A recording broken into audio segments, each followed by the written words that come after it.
नमस्कार, आप सभी का स्वागत है। इन दिनों जिस तरीके से संसद के अंदर गतिरोध जारी है, तमाम मुद्दे ऐसे हैं जिसके ऊपर लगातार विपक्ष जो है सत्ता पक्ष को घेरता हुआ दिखाई पड़ता है, क्योंकि जिस तरह जंतर मंतर पर लाठीचार्ज किया गया उसकी जवाबदेही तय करने के लिए जो विपक्षी दल हैं वो गृह मंत्री अमित शाह का बयान चाहते हैं और ये कहते हैं कि उनको इस पूरे घटनाक्रम पर माफ़ी मांगनी चाहिए। यानी कि एक तरीके से संसद के अंदर बीजेपी यानी सत्ता पक्ष पूरी तरीके से घिरा हुआ दिखाई पड़ता है और वहीं बाहर अगर देखें तो बीजेपी के तमाम बड़े नेता इस तरह की बयानबाजी कर रहे हैं जिससे कहीं ना कहीं जो माहौल है वो बीजेपी के लिए और ज़्यादा मुश्किल होता हुआ दिखाई पड़ता है, क्योंकि रीवा से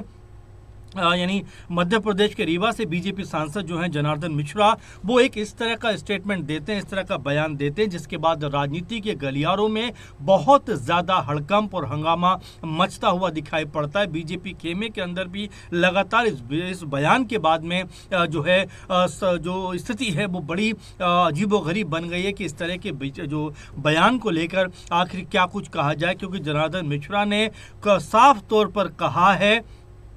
कि जो शुद्ध पेट्रोल के लिए आंदोलन चल रहा है वो कतई सही नहीं है और यहाँ तक कहते हुए नजर आते हैं कि ये लोग चाहते हैं कि शुद्ध पेट्रोल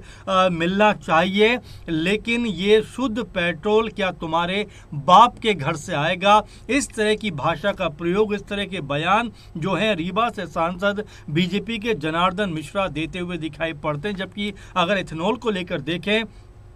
तो लगातार विपक्षी दल इसके ऊपर भी सरकार को घेरते हुए दिखाई पड़ रहे हैं, क्योंकि जिस तरीके से 20% पेट्रोल के अंदर इथेनॉल मिलाए जाने की जो खबर है और जिस तरह से तमाम लोगों ने शिकायत की है कि भाई उनकी गाड़ियां खराब हो रही हैं इसकी वजह से, इसके बाद में चाहे आम आदमी पार्टी हो, चाहे और तमाम लोग हों,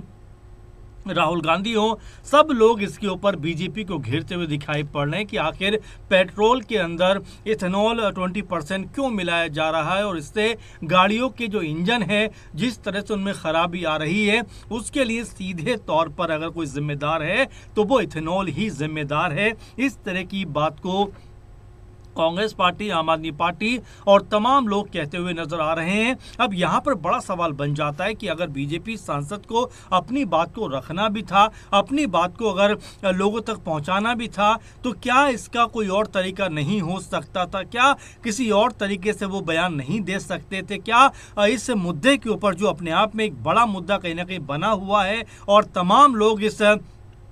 जो है मुद्दे को लेकर काफ़ी ज़्यादा सरकार को घेरते हुए दिखाई पड़ रहे हैं। नितिन गडकरी को लगातार जो मंत्री हैं केंद्रीय उनको घेरते हुए दिखाई पड़ते हैं, जो पेट्रोलियम मंत्री हैं उनको घेरते हुए नजर आते हैं। और इस बीच में जिस तरह जनार्दन मिश्रा जो बीजेपी के सांसद हैं जिस तरह की बयानबाजी करते हैं उससे ऐसा लगता है कि सरकार को कहीं ना कहीं वो मुश्किलों में डालने वाले हैं, क्योंकि इस तरह का बयान देने के बाद अब जो विपक्षी दल हैं उनके इस बयान पे लगातार वो जो है अपना प्रतिक्रिया देते हुए दिखाई पड़ेंगे, क्योंकि जिस तरह से उन्होंने कहा भी है कि भाई देश जो है शुद्ध पेट्रोल चाहता है, जबकि हमारा देश जो है 100 में से 20% ही तेल निकालता है, यानी तेल प्रोड्यूस करता है। इसके अलावा 80% जो रेशियो है उसके लिए हमें विदेशी जो देश हैं, जो कंपनियां हैं उनके ऊपर जो है निर्भर रहना पड़ता है। ऐसे में वो कहते हैं कि तमाम लोग कहते हैं कि भाई हमें शुद्ध पेट्रोल चाहिए, एथेनॉल नहीं चलेगा। बाकायदा आंदोलन भी इसको लेकर होते हैं, लेकिन यहाँ पर वो जिस तरह के शब्द का प्रयोग करते हैं, जिस तरह की भाषा का प्रयोग करते हैं, उसको लेकर एक बड़ा हंगामा कहीं ना कहीं होता हुआ दिखाई पड़ सकता है, क्योंकि वो कहते हैं कि सब लोग चाहते हैं कि शुद्ध पेट्रोल मिले, लेकिन देश में जब पेट्रोल है ही नहीं, दूसरे देशों पर हम निर्भर हैं, तो ये शुद्ध पेट्रोल तुम्हारे बाप के घर से आएगा। इस तरह के शब्द का प्रयोग जो है जनार्दन मिश्रा करते हुए दिखाई पड़ते हैं। और ऐसे में भी ये जो सांसद है मध्य प्रदेश से हैं, रीवा से सांसद है मध्य प्रदेश में, हाल ही में बीजेपी ने दतिया की सीट को गवा दिया, वहां पर उनको हार मिली। ऐसे में नरोत्तम मिश्रा को लेकर तमाम तरह की बयानबाजी हो रही है, तमाम तरह से वो भी कटघरे में हैं। और यहाँ पर बीजेपी सांसद जनार्दन मिश्रा जिस तरह के जो है शब्दों का इस्तेमाल करते हैं, जिस तरह की जो है यहाँ पर बयानबाजी करते हैं, वो पार्टी को कहीं ना कहीं मुश्किलों में डालने वाला हो सकता है। क्योंकि आप कोई भी विचार रखिए और सत्ता पक्ष में होते हैं तो आपको हर एक बयान जो है वो सोच समझ कर रखना पड़ता है, क्योंकि विपक्षी दल जो है वो लगातार इस फिराक में रहते हैं कि आपकी जुबान से कोई ऐसा शब्द निकले, कोई ऐसी बात निकले जिससे कहीं ना कहीं आप जो है वो घिरते हुए दिखाई पड़े। और देखिए, जब बयान इस तरह का आता है तो आप नहीं घिरते, बल्कि आपके साथ आपकी पूरी पार्टी और सरकार कहीं ना कहीं घिरती हुई दिखाई पड़ती है। अब जब इस तरह की बयानबाजी होगी, जब इस तरह के जो है शब्दों का प्रयोग किया जाएगा, तो बिल्कुल जो विपक्षी दल है उनको एक मौका ज़रूर मिलेगा। और यहाँ पर जनार्दन मिश्रा ने जिस तरह से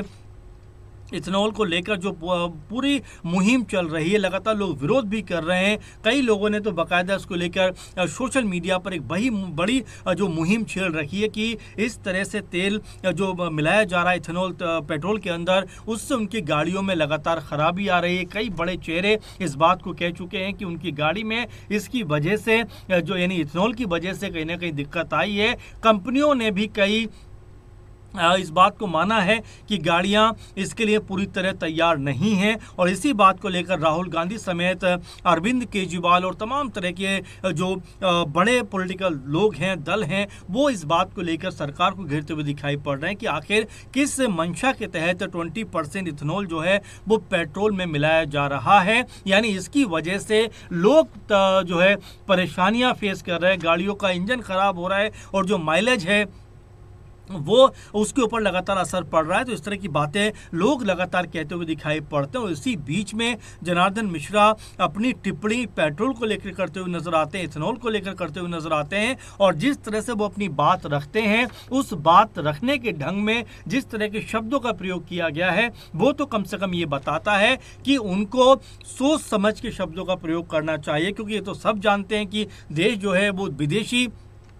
जो है तेल जहाँ से आता है वहाँ के तेल पे निर्भर है। हॉर्मुज के बाद हमने तमाम चीज़ों में देखा जहाँ पर सरकार ने भी ये बात कही कि भाई कम गाड़ियों का इस्तेमाल करें, कम आवाजाही करें। यानी सरकार को भी चिंता थी कि भाई जितना हम पेट्रोल बचाएंगे उतना हम एक बेहतर स्थिति में रहेंगे, नहीं तो हमारे लिए मुश्किलें खड़ी हो जाएंगी। और इस तरह की बातें लोगों ने भी एक्सेप्ट की। लेकिन यहाँ पर जब बीजेपी सांसद जो है जनार्दन मिश्रा, जब लगातार लोग ये बात कह रहे हैं कि भाई E20 की वजह से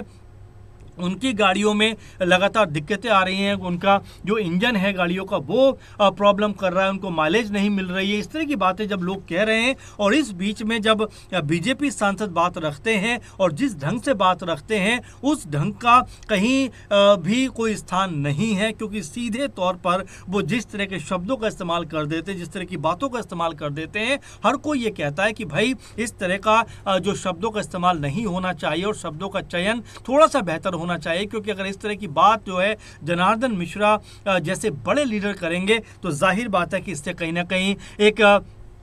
गलत मैसेज जाएगा और लोगों में कहीं ना कहीं एक अलग इसकी इमेज बनती हुई दिखाई पड़ेगी। क्योंकि जो लोग ये कहते हैं कि भाई आप इतने लेवल पे इथेनॉल मिला रहे हो, वो सही तरीका नहीं है, उससे गाड़ियों पे असर पड़ रहा है, इंजन पे असर पड़ रहा है, जो माइलेज है वो खराब हो रहा है। लेकिन जब बीजेपी सांसद जनार्दन मिश्रा इसके ऊपर बयान देते हैं तो कहते हैं कि शुद्ध पेट्रोल आएगा कहाँ से, आपके बाप के घर से, इस तरह के शब्दों का जब प्रयोग कर देते हैं तो जाहिर बात है वो ना सिर्फ अपने लिए बल्कि सत्ताधारी बीजेपी के लिए भी यहाँ पर मुश्किलें खड़ी करते हुए दिखाई पड़ते हैं। अब लगातार ये मुद्दा जो है, जिस तरह से उन्होंने ये कहा है कि ये जो पेट्रोल है शुद्ध, ये तुम्हारे बाप के घर से आएगा, इस तरह के शब्द का प्रयोग किया, इस तरह के वाक्य का प्रयोग किया है, उसके बाद में लगातार सोशल मीडिया पर यह बहस छिड़ गई है कि आखिर